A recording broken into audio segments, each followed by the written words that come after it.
Chat Travieso is a 2007 Cooke Graduate Scholar who received his master's in architecture from Yale University in 2010. Since starting his own art and design practice in 2013, Chat has made an artistic and environmental impact in New York City through his public art projects. His partners have included the Architectural League of New York, the Brooklyn Arts Council, and the New York City Department of Transportation.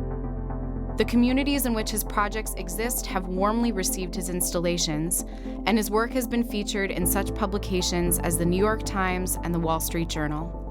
For his commitment to improving New York City and the low-income pockets around the city in a socially conscious and creative way, we are thrilled to announce that Chat is our 2015 Quinn Prize recipient.